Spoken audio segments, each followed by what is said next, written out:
नमस्कार। हस्तक्षेप में आपका स्वागत है। मैं हूं अमलेंदु।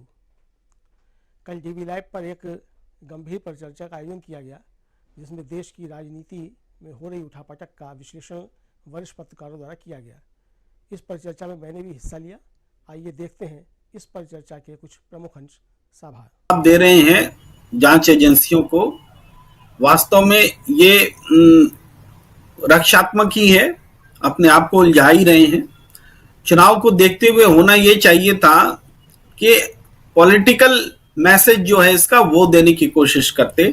इससे पॉलिटिकल मैसेज नहीं जा रहा है।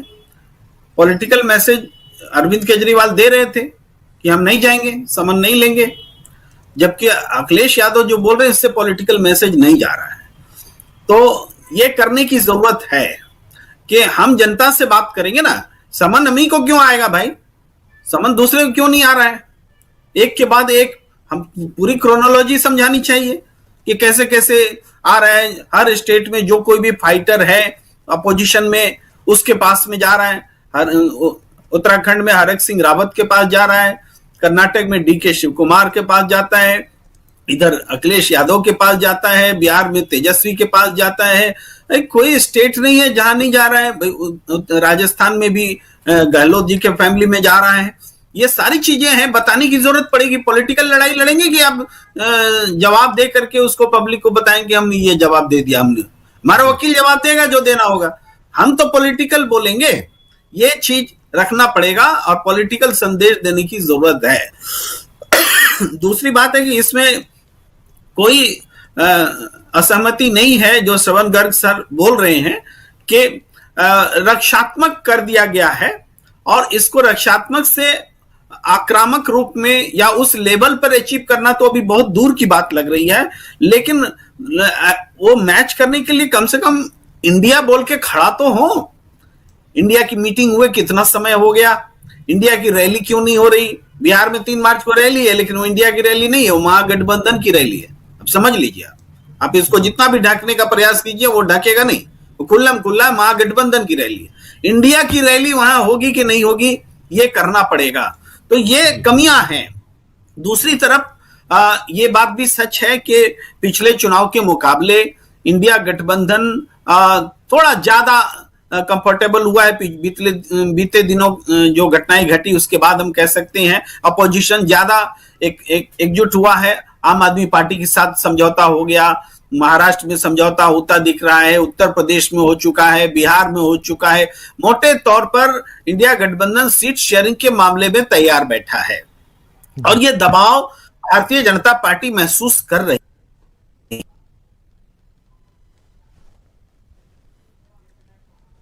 प्रेम कुमार जी शायद डिस्कनेक्ट हो गए हैं, जुड़ते हैं जैसे ही, लेकिन आना चाहता हूं डॉक्टर प्रकाश हिंदुस्तानी जी आपके पास। प्रकाश जी, आप यहां कहां से कैसे देखते हैं, क्योंकि इंडिया गठबंधन की बात यहां रखना भी जरूरी है। 2024 का चुनाव सिर पे है। प्रेम कुमार जी प्लीज अपनी बात पूरी कीजिए। जी मैं कह रहा था कि सीट शेयरिंग में इंडिया गठबंधन एनडीए से आगे है, बीजेपी से आगे है। अब साइकोलॉजिकली थोड़ा सा लीड लेने की कोशिश में बीजेपी ये करने वाली है। आज उनकी बैठक भी चल रही है चुनाव समिति की, कि अपने बीजेपी के कुछ उम्मीदवारों के नाम घोषित कर देगी और कहेगी कि हम सीट या उम्मीदवार देने में हम आगे हैं। वो अपने आप को आगे दिखाने की कोशिश कर रही, जबकि इंडिया ऑलरेडी आगे हो चुका है। तो अब इंडिया को इसको शोकेस भी करना पड़ेगा कि देखो एनडीए के पास का गठबंधन नहीं हुआ, हमारा गठबंधन हुआ। तो जो ये मजबूत पॉइंट है इंडिया के पास में, उसको बताने के लिए एक साझा प्रेस कॉन्फ्रेंस, साझा वक्तव्य, साझा तो प्लेटफॉर्म तो होना चाहिए। साझा सोशल मीडिया प्लेटफॉर्म भी होना चाहिए। क्यों कांग्रेस के का चलेगा, क्यों आरजेडी का चलेगा? साझा सोशल मीडिया प्लेटफॉर्म भी तो होना चाहिए।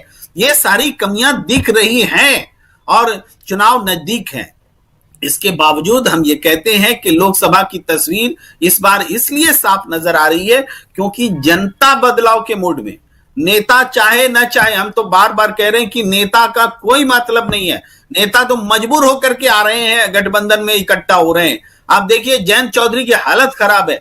उनको अपना 9 एमएलए उन्होंने लुटा दिया राज्यसभा चुनाव में। अपना साथी अखिलेश यादव जैसा गंवा दिया उन्होंने चुनाव में। बदले में मिला क्या? बदले में कोई राज्यसभा की सीट नहीं मिली, जैसा कि वादा किया गया था। खत्म हो गया चुनाव।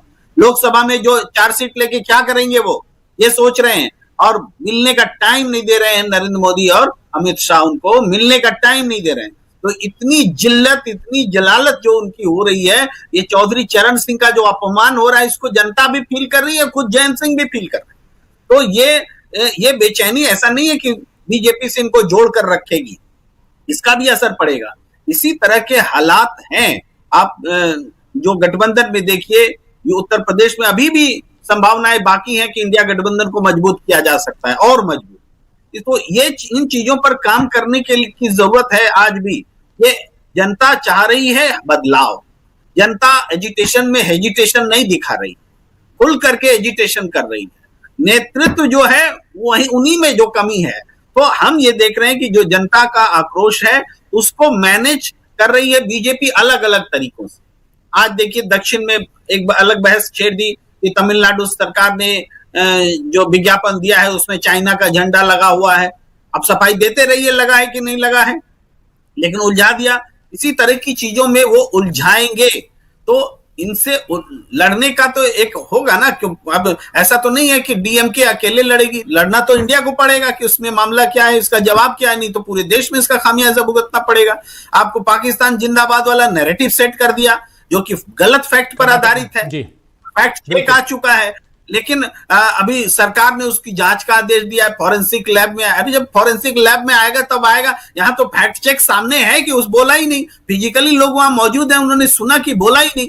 तो इस पर यहाँ लड़ाई लड़ी जाएगी कि फॉरेंसिक से रिपोर्ट आएगा तब हम जवाब देंगे। कुमार जी, क्या यहाँ लड़ाई नहीं लड़ी जा रही है क्या? क्योंकि देखिए सवाल यह भी उठता है और जब बीजेपी के सामने इंडिया गठबंधन की जब बात हो रही है तो इंडिया गठबंधन का ही एक दल, अरविंद केजरीवाल की पार्टी आम आदमी पार्टी ने अपने 4 कैंडिडेट्स की घोषणा पहले कर दी। घोषणा में भी तो इंडिया गठबंधन का एक दल जो है वो आगे दिखाई दे रहा है।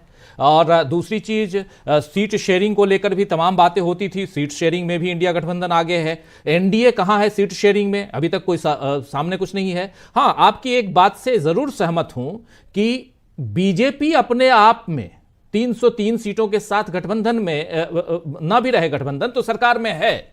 और वैसे में पूरी की पूरी चुनौती आपको पेश करनी है बीजेपी के सामने, क्योंकि एनडीए में और कोई दूसरा घटक दल उतना मजबूत है नहीं। बिहार में आप नीतीश कुमार को लेके आए, लेकिन नीतीश कुमार अब तब की स्थिति में है। वहां अंदर खाने से जो खबरें आ रही हैं वो बहुत भयावह हैं। बिहार में 2-3 दिनों में क्या कुछ होने जा रहा है उसकी तस्वीर भी हम आप सबके सामने रखेंगे। और इसी बीच खबर ये आ रही है कि 6 दिनों के लिए नीतीश कुमार जो है वो विदेश जा रहे हैं। 4 तारीख से 6 दिनों के लगभग सप्ताह भर के लिए विदेश जा रहे हैं। तो यानी 4 तारीख से पहले बिहार में बहुत कुछ हो सकता है, ये भी खबर आ रही है। तो बिहार की बात कर लें, अकाली दल इनके साथ है नहीं। एक महाराष्ट्र बचता है जहां तोड़फोड़ करके आपने शिवसेना से शिंदे साहब को, उधर अजीत पवार को आप अपनी तरफ ले लिए। इसके बाद इनके पास है कौन? तो एनडीए अपने आप में एनडीए है नहीं। जी प्रेम कुमार जी। नीतीश कुमार जो विदेश जा रहे हैं, उसी बीच में प्रधानमंत्री जी ने बिहार का दौरा लगाया है और इस दौरे में नीतीश कुमार नहीं रहेंगे अपने इस प्रोग्राम के कारण। तो ये स्ट्रेटेजिक एब्सेंट है। आमतौर पर नीतीश कुमार इस तरह के स्ट्रेटेजिक एब्सेंट जो है करते हैं। राहुल गांधी के साथ भी आपने देखा होगा, उन्होंने एक दूसरा प्रोग्राम ले लिया था, उनका इतिहास रहा है। तो ये आप जो बता रहे हैं कि बिहार में और भी कुछ हो सकता है, उसके लक्षण दिख रहे हैं। आशा है ये वीडियो आपको पसंद आया होगा। इसको ज़्यादा से ज़्यादा शेयर करें, लाइक करें, सब्सक्राइब करें चैनल को, फेसबुक पेज को फॉलो करें और ज़्यादा से ज़्यादा इसको सब्सक्राइब करें।